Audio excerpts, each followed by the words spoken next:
Hello, North Andover Youth Center family. My name's Conor Meehan. I'm an English teacher at the high school as well as the student council advisor. I want to thank you all for letting me be a part of your Youth Center appreciation, even in this unusual format that we have here. I want to thank Rick Gorman and his staff at the Youth Center for inviting me to be a part of it. I know a big congratulations is in order. If you're getting this video, that you're passionate about serving your town and your community, and you've done awesome things for the kids in our town. I'm passionate about those same things, and I wanted to share a little bit about one of my big philosophies, and that's called the heart within.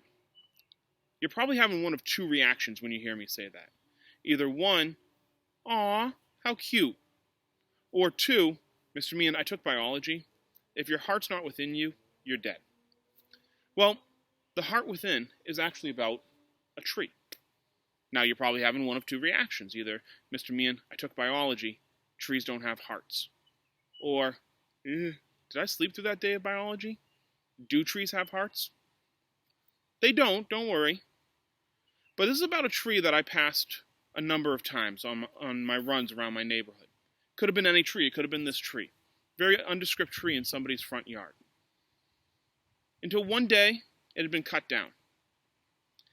And I look at the stump, and it made a perfect heart. It was beautiful, it was awesome. But I never noticed that tree before, not in that way. And it wasn't until that tree was destroyed that I got to see the beauty within. And that idea was heartbreaking. You see, I believe we all have a heart within. And it's not that physical beating heart in your chest. We all have that too. But to me, the heart within is what makes you unique. Your unique beauty that we all have. I think that people are at different stages with how comfortable they are with their unique beauty within. And it's a very fragile thing. I think about a student at my regional student council that I advise. That after her 4 years of working with the program, she stood up at our final meeting and said, I want to thank you. This is where I was able to be my truest self. I love that idea. She said it so well, the truest self. And I think that's really tough to get to be comfortable with your truest self. It's also a hidden beauty. Because it is so fragile, we tend to hide that truest self away from other people.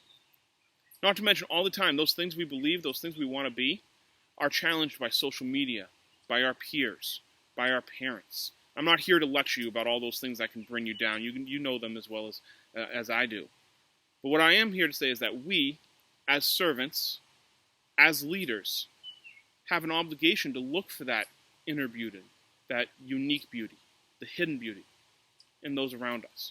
And not just look for it, but foster it and help it grow. How can we do that? Well, I'm not going to say anything groundbreaking here. I think there's two big keys to helping people grow and helping their heart within grow. The first one is the small acts of kindness. I think as leaders and as servants, we tend to go to big events. You know, how many cans can we donate? How much money can we raise for this charity? How big of an event can we run? And don't get me wrong, those are all incredibly important and meaningful. But just as important and meaningful are the small acts of kindness we can do for people on a day-to-day basis. Because we don't know who needs those small acts of kindness. I think of a time I went to Market Basket, and I was in line to check out with my son. I believe he was about 2 at the time. And the cashier took 3 of the little orange stickers for, when you're taking something not in a bag. And she turned them into a Mickey Mouse head, put 2 on top, 1 on the bottom, and even drew a smiley face on it. That's not making her life any easier. The easy thing for her to do would just be to cash me out and move me along and get to the next person. But she did that for me and for my son to make our life a little better. It validates me. It validates my son. That's what your acts of kindness do for other people. Validates them and makes them know that you value their heart within. I think it's also essential that we're building relationships with the people around us. One of my favorite quotes, it's more important to be interested than interesting. How do you do that on a daily basis? How do you learn more about people you don't already know? What questions are you asking them? Because when we're not engaging with people that might need that engagement, that's when their heart within starts to break. Now, I'm not telling you anything you don't already know. And it probably sounds a lot easier for me to say this here on the other side of this computer screen to you. But I think it's one of the toughest things that we, as servants, as leaders, have to do. I think there's a lot of self-doubt that creeps in, that stops us from doing this. Who am I to reach out to these people? They don't want me.